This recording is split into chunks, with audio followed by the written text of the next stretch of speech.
Hello everyone and welcome back to another video.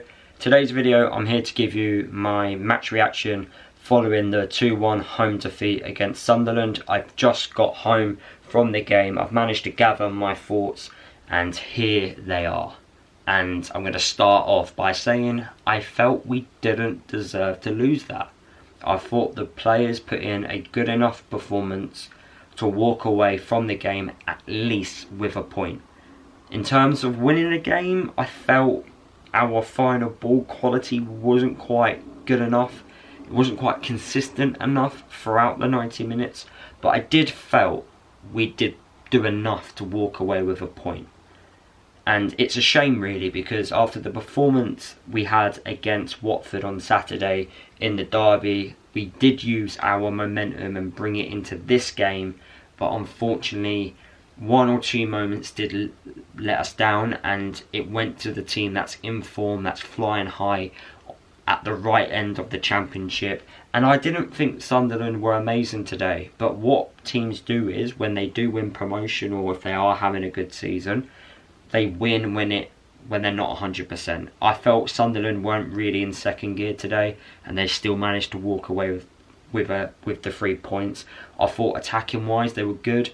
They knew what to do and they could cause us a few problems, but I felt we managed to overcome them in certain moments. And the 2 goals which we did concede is a real shame, because I feel like those goals are easily avoidable and we should have done better. But that's what happens when sometimes things are not going for you in the league, and it does feel like when teams do get opportunities against us, they're taking them and we're just not taking our own opportunities. But I thought overall in the first half I thought we were quite good, and I feel like what was letting us down in the first half was our final ball quality. I thought sometimes the crosses which we were putting into the box, they weren't consistent enough. Some were being overhit, some were being underhit, and we weren't really shooting at the right moments. I thought we should have had a go more from distance. I feel like we're quite reluctant to be shooting from outside the box, where I feel like we should be testing the goalkeeper a lot more.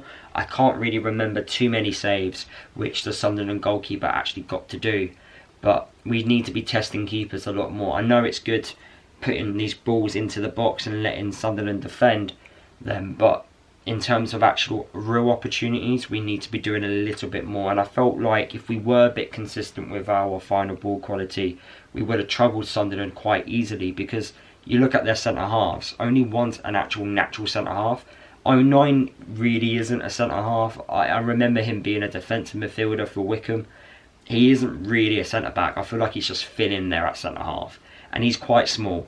So we should have fully took advantage of that, but because of the lack of consistency with our crossing, I felt like the Sunderland defence just were able to manage us quite easily and dealt with us. But a moment did happen towards the end of the first half, which kind of leaves a few question marks in, because we did have an offside goal. Looking at the replay and watching it back a couple of times since, I felt like the officials have made a mistake there. It happens, mistakes do happen. You like to think that decisions go for and against you throughout the season, but it's a real shame that we didn't go in at half-time 1-0 up, because I don't understand who was offside. Morris wasn't offside for the goal. Yes, Clark was, but he didn't really interfere with play. Unless they felt he did. He was the only one that was really offside, and I've heard a few Sunderland supporters and also Sunderland journalists come out and say, yeah, we've got away with one there. So it's a real shame that we walked in at half-time not 1-0 up, because we did score a legitimate goal. But it happens. And then the second half, and that's when it gets quite interesting. Now, again, mistakes do happen, and one player in particular who I thought was going to have a much better season than he has done so far, Chong. Unfortunately, a really poor mistake in terms of passing the ball back. Poor pass. Sunderland intercept in a very dangerous area, and it was a really good finish from the player to take full advantage of that. Unfortunately, we made a mistake, and like I said at the start, it does feel like mistakes hurt us a lot more now when we're at the wrong end of the championship table.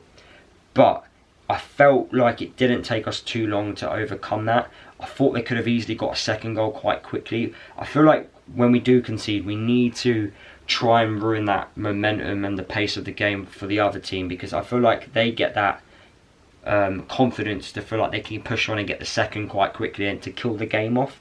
We need to not give them that confidence, and I felt like at times we were giving them that confidence. But then we got a goal back from after our own bit of real quality in the attacking third. Morris, a ball goes into the box. Morris obviously puts it across goal, and Elijah Adebayo scores his first goal for Luton this season, and he's now off and running. Hopefully that gives him so much confidence into the rest of the games in this championship, and he can go on and score loads more goals. It's been coming, he couldn't miss it, it was an open goal, he just needed to get some part of his body on the ball, which he did, and we got back into the game, and it was 1-1. Then Sunderland's second goal. What's really frustrating is, now I feel like what Chong was doing was the correct thing to do. We were defending, we win the ball back on the edge of the box, and he sprints towards our attacking half. He does everything right, in my opinion. I also actually think he gets fouled in the build-up. Not by the guy who won the ball eventually off him, but before that I felt he was getting dragged, and I felt the officials also missed that. He got dragged, in my opinion.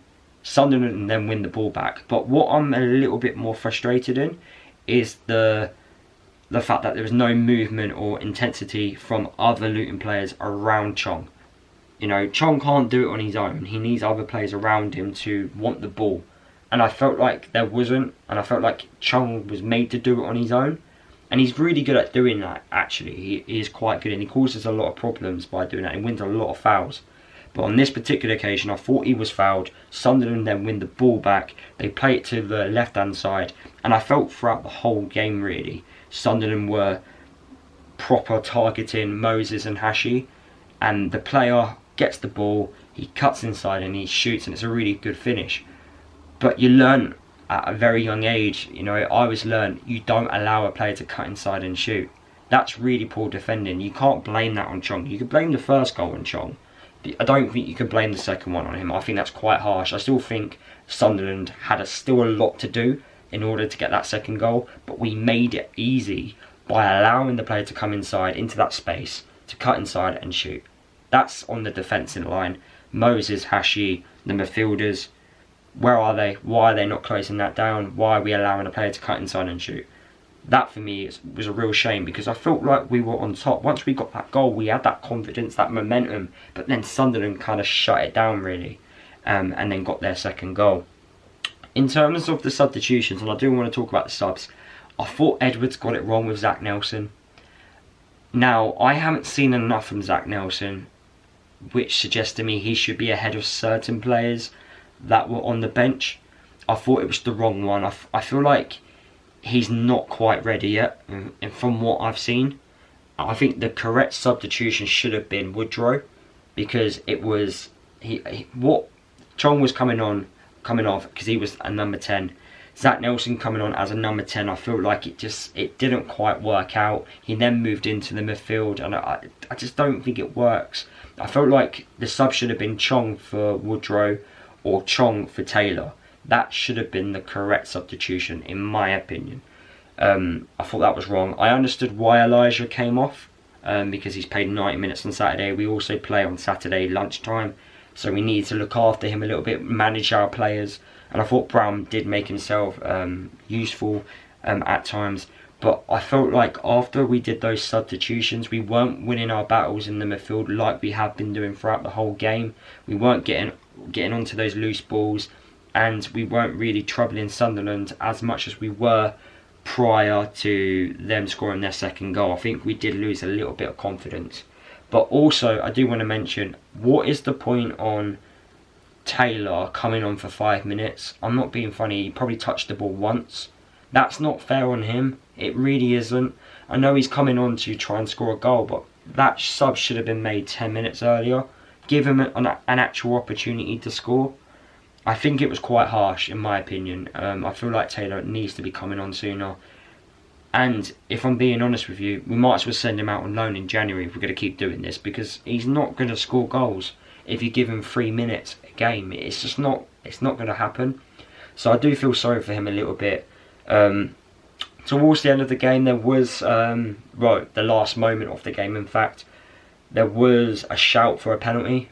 I need to see it back again. At the time, I couldn't tell you which player even handballed it, but there was massive claims from the crowd. I feel like it has to be really obvious for the referee to give it, especially of the moment of the scenario of when it happened. Referees are not going to give it unless they're 100% certain. I thought the linesman on the left-hand, well, I say left-hand side, on the right-hand side of the pitch was absolutely awful. The referee books Patterson, the Sunderland goalkeeper, for time wasting, for kicking the ball ahead to take the goal kick. And then as soon as the referee turned around to run back, he then kicks the ball forward again. It's pointless having a linesman if you can't spot that. That would have been a second yellow card, quite clear and obvious, but I felt the Patterson, he did the dark arts quite well throughout the 90 minutes, killed the game off when he needed to. He was down for like a minute and a half in added time. He did everything which a smart goalkeeper does. He is quite a good goalkeeper, he made some good saves as well, but I don't think we test him as much as we should have done, and that's where I bring back up about our final ball quality. I think it needed to be a little bit better, but overall, look, it was a good performance. I stayed behind, I clapped the lads, I thought it was good enough to get something from the game, and we need to make sure we keep performing like that in our next couple of games, because they don't get any easier. You know, Coventry are desperate for a win on Saturday. They're at home. If they lose that game, it could be quite toxic for them.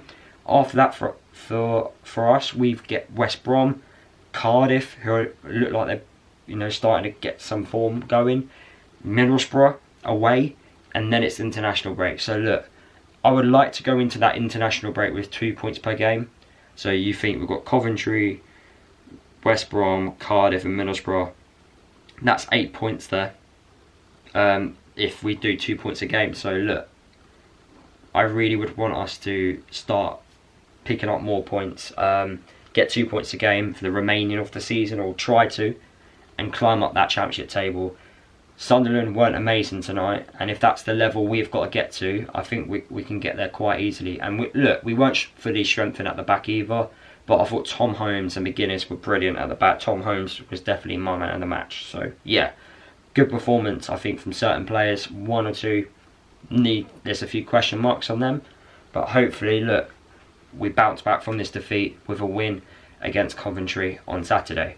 Those are my thoughts. Let me know what you think down below. Drop a like on today's video. If we can hit 130 likes, that'd be absolutely banging. It pushes the video out to a much wider audience, so please drop a like, comment your thoughts, subscribe if you're new, and I'll see you in tomorrow's video when I give you 5 things which I believe we'll learn from the game against Sunderland.